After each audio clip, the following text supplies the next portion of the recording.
Hello, everybody, and welcome to another episode of NintendoFuse's Industry Talk. I'm your host, Barry, and today I'm joined by a very special guest, Montana Yergeau. Hey, y'all. Now, Montana, you are the one man behind Starlight Comics, and what's interesting is that you have decided to put out your own homebrew video game for the Game Boy. Before we get into that, because that is just so cool, I love seeing these homebrew stuff coming, so many years after a system is officially dead. Why don't you tell everybody a little bit about you, your background? Well, my name's Montana. I'm from south of Boston. And for the longest time, I've been into illustration and art. I graduated from the Academy of Art University with a Bachelor of Fine Arts in Illustration. And since then, I've been trying to pursue a career in art. Mostly pinup art is what I do, but I've also dabbled in video game design and board game design. That's really cool. Yeah, I love when you have the merging, because comics into the video games and into the board games especially. Have you made any board games? I mean, that's I a have. I've actually made two. oh, I've look at got them this. right here. Oh, he came Uh, prepared. You see this? oh yeah, I've got one. This is similar to the Game Boy game I made called Streaks and Ladders. And basically, it's four people play as streakers and one person plays as a lifeguard. And the goal for the streakers is to run around a water park and visit every ride and then escape before being captured by the lifeguard. That's Then I have another one called Skateland. This is based on my comic, and it's basically a Tony Hawk game, but in board game format. So you move around a skate rink and you perform tricks and combos, and the first one to a high score wins. that is cool. Do you collect skate and you find the hidden tape and all that stuff too, or? No, it's just mostly just doing combos and trying not to lose too much health. That's cool. That streaks and ladders. You said four people are the streaker. Is the cop like or the lifeguard? Is it a like an NPC kind of deal, like where, or Nope, is it a fifth player? it's a fifth player. Yeah. Oh, it's like the Wii U asymptomatic multiplayer. I love it. Yep. Now, I'm sure if anyone's watching this, they might be like, wow, are those available? Can you get those games? Currently, they aren't. I tried to do a Kickstarter with Streaks and Ladders, but it did fail. I only had like 7 people interested. The problem is for me to produce these, I'd have to produce like 1,000 units just to make a profit. Wow. And I don't have the reach to like the exposure to guarantee I can get that many sales. So I can't really produce either of these at the moment. I will in the future, definitely. There will be something. But currently there's just a few copies that I Yeah, have. But that's unfortunate, and especially in today's day and age with everything getting more expensive, mm, it makes it really hard for independent developers to get their name out there and get their products out there. And I think right now maybe COVID isn't the best time for board games, but I'm sure once this is all over and everyone's like, oh yeah, we definitely got to get together and have game nights again. I know I personally miss game nights. Uh, that could be great because I can see my friends and I playing some Streaks and Ladders. That sounds like a lot of fun. I love that type of gameplay. But you did allude to your Game Boy game, and I think we yes. should talk a little bit about that. There it is. The game is called Flashin. Now tell us a little bit about Flashin. Well, Flashin it was just like a random idea I had when I was like brainstorming because I had already made Streaks and Ladders. And so it was one of like dozens of different like game ideas that I just jotted down.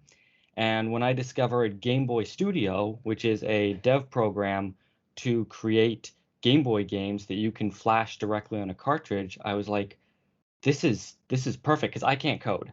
I've tried several times. I can't code. I can get like Hello World and that's about it. So I'm like, oh, this could be fun. So I challenged myself. 1 month, I would make an entire game. And I did it in exactly 4 weeks. I coded this entire thing, all the art, the coding, everything, except the music. I used community assets for that because I'm not a musician and I don't have any instruments or anything to really make any music. but that was how this got made. So See, that's really cool because not only did you make it, but you actually set an arbitrary challenge for yourself. And I find like some of the best stuff comes from that crunch. That how am I going to do it? You look at even popular video games like Majora's Mask, for example. They were given like 2 years to make that game, and it turned out a masterpiece. You were given 1 month, and you turned out a masterpiece. So you're on your way. Your next Majora's Mask is going to come from you. I feel it. This is really cool because there's a lot of people who do make homebrew stuff. They make, they dump the ROM out there. People use, flashcards to be able to play it. But you went above and beyond. You did something that, talking to a lot of independent developers, one of the biggest things they wish for their games is to have a physical copy, because we all grew up with physical copies. And there you made a physical copy of Flashin, but you still went above and beyond, because anyone can, if you make a cart, that's great. You put a box, you put a manual in it, that's great. That's how we bought our games. But you went above and beyond. You added a sticker, you added a collectible card, and a poster. That's incredible. What made you say, I'm going to make this physical copy and I'm going to go above and beyond with the physical product? well, a lot of what I used to love about some old games, and this was more PC games and stuff, is you would buy them and there would be so much stuff packed into that box. You'd get maps, massive thick books, like all sorts of goodies. I can't even think of any off the top of my head, but you got so much stuff. And then, as gaming moved along, you slowly got less and less, and now you get nothing. My new Nintendo games barely don't even come with a manual. It's like you get the game and that's pretty much it. So You're lucky if you get originally, inlay art. yeah, yeah. So originally I did the cartridge and then the booklet, and then I'm like, you know what? I've got some extra stuff laying around, so I printed up some stickers, and these were uh just some sticker paper, and I printed like 50 on one sheet, and I just cut it out. And then I love the old cigarette cards. For those who don't know, baseball cards were originally smaller format and came in cigarette packets. So these are cigarette cards. So this is one of the characters, Pam. She's an enemy in the game, but she also appears in my comic strip. And then I had some extra paper, so I'm like, you know what? I can do just a poster. And so I just did the cover art, and I printed it out and packed it in, kind of like, where is it? Sega used to do. Here's a copy of Maze Hunter I just got, and they used to come with this big poster.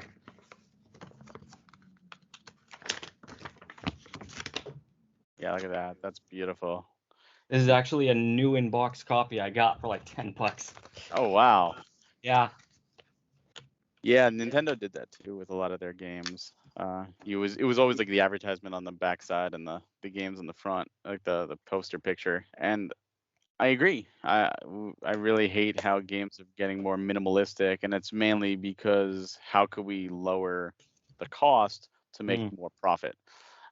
You did the opposite. You went above and beyond. And what's interesting is that you didn't stop there. You actually went to Indiegogo. So you mentioned Kickstarter with the board game. Why'd you go to Indiegogo with this? Well, when I first created these, I was like, all right, there's a lot of bootleg cartridges floating out there. Maybe if instead of buying new cartridges, which are like $15-20 a piece, I just buy a bunch of old worthless cartridges and repurpose them, kind of like recycling. So I bought 50 copies of this off of Alibaba, I think. And so I'm like, all right, I have 50 units, so I'll go to Indiegogo because I can do flexible funding. And then it's like if I sell 10 units, it's fine. I already have 10 units on hand. I can just ship them out. And if I sell more, I can just, make more. But at least I'll sell a few. So that's why I went to Indiegogo. Yeah, it was interesting because I missed the Indiegogo when it came up. I was telling you, I found it from a friend who pointed me in the direction, but it had already ended, and there was 12 people that noticed this, and I hadn't heard about it, and I wish I had. And I'm sure there's a bunch of Game Boy enthusiasts that probably would have gone crazy for this. What type of I advertising did you try to do with this? um well, I advertised on all the social medias and That was about it. That was about as far as I could go with my reach. So it didn't get a lot of traction. I was very fortunate actually. Last weekend, I think a few different people mentioned it, like you said, on Discord and stuff, and I got 30, 40 orders, and I sold the entire remaining stock that I had. So Wow. it was very nice to know that there Yeah. was like a demand for it. Well, that's just it. I mean, a lot of people, if you don't know about something, it's impossible to want it. But when you find out about it, and I think what sold a lot of people is the story. You know, Hmm. I'm one of those people where I love failed consoles. I absolutely do. I love failed consoles because there's always a story behind it. Why did it fail? There's usually a small library. What did developers try and do with this console? I always find that fascinating and interesting. And I think a lot of people kind of like they root for the underdog. It's like, oh, this is an underdog type game. Why did this not succeed? But now I'm interested in it, and I'm finding out about it later on. And I'm so happy to hear that you sold out of your remaining copy. I'd love to be showing you my copy. My copy's still on the way, but when I found out, I immediately reached out and emailed them like, oh my god, I gotta get one of these copies because I'm a collector, and I'm like, and not only am I a collector, but I'm one of those I'm champion indie developers. I love to have indie games. I love to that's why we're doing this. I love to give voices to those indie developers to get the word out. And while the game's, let's say, topic might be, a turnoff for some people, it's also the Game Boy. So it's just you got to have fun with it. And a Oh lot of yeah. a lot of the games back then that was it. You can only do so much with black and white or black and pea green 8-bit pixels. So did you find any challenging? I mean, you said you're not really well with coding, and hello world, for anyone that heard that and doesn't understand, that's the most basic program everyone first learns. See out hello world. We all did it. um, did you find any problems or hurdles when developing this game using the Game Boy developer? I know I found a few. So for those who don't know, really quickly, the game is basically you play as a girl and you go through several levels and you have to flash so many people with your oversized trench coat and to move on to the next level and then, beat the game. And I had a lot of trouble with that because anytime that basically, I want to have it so you stand in front of a person, press A, and you see the little flash animation. And then I initially wanted to have the person like run off screen or disappear or something. Um, and I had to make it so that because there's a counter behind the scenes of how many people you flashed in that level, so that when you go to the next level, that counter it'll check against that counter to make sure that you flashed enough people to enter that level. So I had to somehow make it so that you could only flash a person once. So uh, that was one of the issues. So what I ended up doing was that when you press A to flash a person, you'll see like a little emotion or a little like a smiley face above their head or like a shock, and then the screen will flash black. It'll go to black, and in that brief second, the character will turn invisible, so that you can't flash them again. So that was the way I figured out how to make it so that I could only flash a person once. Because if the person stayed on screen, you could potentially flash them a million times and just get that counter all the way up and just go to the last level. So that was one of two issues. The other one, which I think hurt the game a little bit, was there was a bug on the map screen because between levels you can go to different. You're on a map like Mario 3. uh, you would stand over like the little dot for like the level 2 and you would press A to enter the level. Well, I had used triggers, which are invisible to the player, but when you step over a trigger, it's supposed to run the code so that you can press A and enter the level. But what I didn't know is that it only works if the character is in motion. So if you're standing still and press A, the trigger won't work. So it took me quite a while to figure out how to fix that. And I had released the game with that bug, not knowing just how egregious it was. And there were some people who were especially angry because they got to the map screen and they couldn't enter any level. And it's something that I didn't find in testing. So that was the biggest issue I had And it was actually alleviated by making it into a grid system. So instead of just holding up and the character running up, you press up and the character just moves by one square. And then when they get to a certain square, they've passed over a special trigger so that when they're at that location, you can press A and it will enter the level. So Okay. that was the biggest issue that I solved. When you're a one-man team, you got to troubleshoot your own stuff, and that's really cool how you overcame. That was that all taken care of before the physical carts were printed, or does the physical Oh yeah, carts yeah, have yeah, that? Okay. yeah, I wasn't sure because a lot yeah. of No, people are like, oh, the I think that was like for maybe a month online that like version A was available, and then I updated with like the second version, which had all the fixes in it. well, that's great. I love to hear the stories behind overcoming challenges. For a bigger team, it's easier. For a smaller team, I've looked through tons of code, and I can tell you finding that one missing semicolon is a nightmare. So now that you have this, Flashin is out. People are starting to hear about this. What's next? Are you gonna do another Game Boy? Are you gonna move on? New I've system? got I've got a few. I I really want to do a skating game like a Tony Hawk, but for the Game Boy, so that I can tie it in with my comic and board game. But I'm having a lot of issues with that because it needs to be I need to have it so that I can have an isometric grid where the player can like jump, and there aren't really any presets in the programs I use. Like Game Boy Studio has like a platformer preset and a JRPG preset, but it doesn't have anything quite like what I need. So while I that's something I want to do in the future, I think the next game I'll probably do is just maybe a basic platformer. Just have some fun with a nice platformer. Nice. So it's great to see that this was a positive experience and you're going to continue. Now, I know some games have found extra life on systems like the Evercade, where they're doing like indie carts. Have you thought about, maybe reaching out and trying to get on other platforms with your Game Boy game? Or are you just going to be like, you know what, I'm just going to stick with Game Boy Homebrew?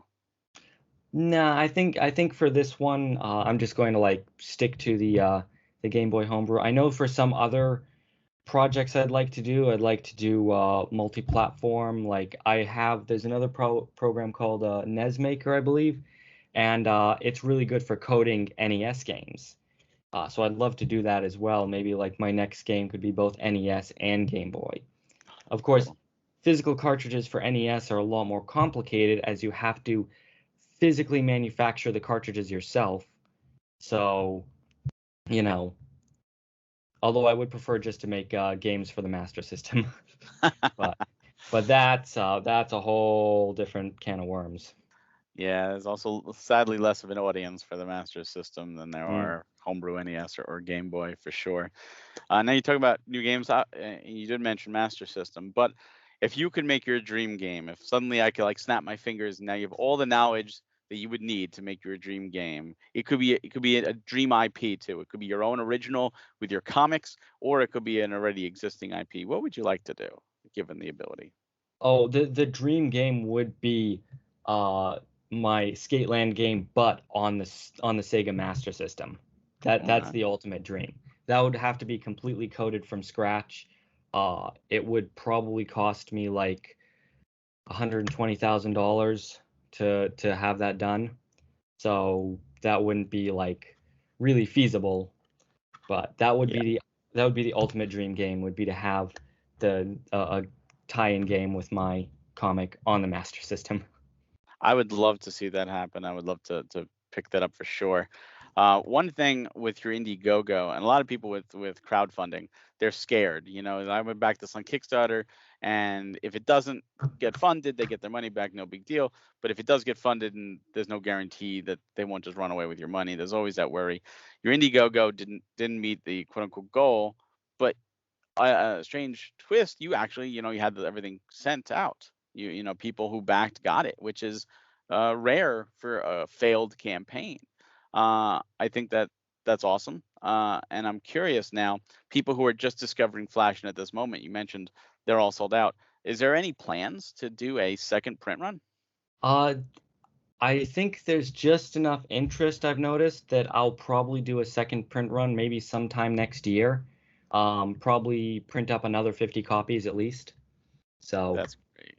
Yeah, because the worst is when you find out about something too late, and then it's like, mm, oh man, I'd love to get that. Now I have to go to eBay and hope that someone's willing to sell it, not at 8 times the price.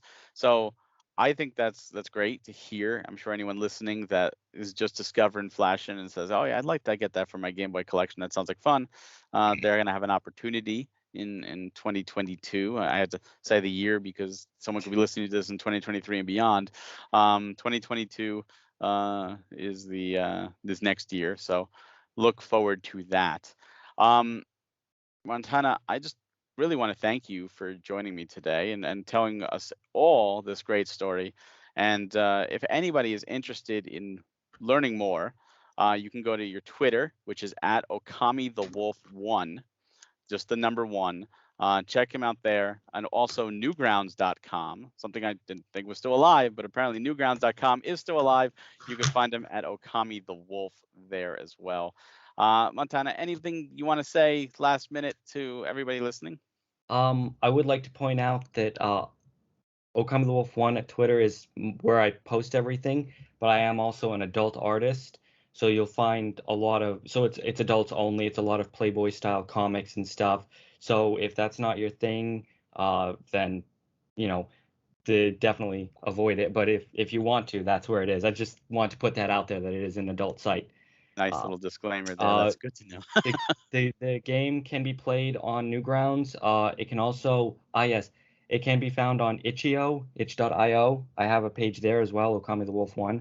And the game is there. It can be played in browser, or the ROM can be downloaded for a flash cart. And there is a digital version of the manual there as well.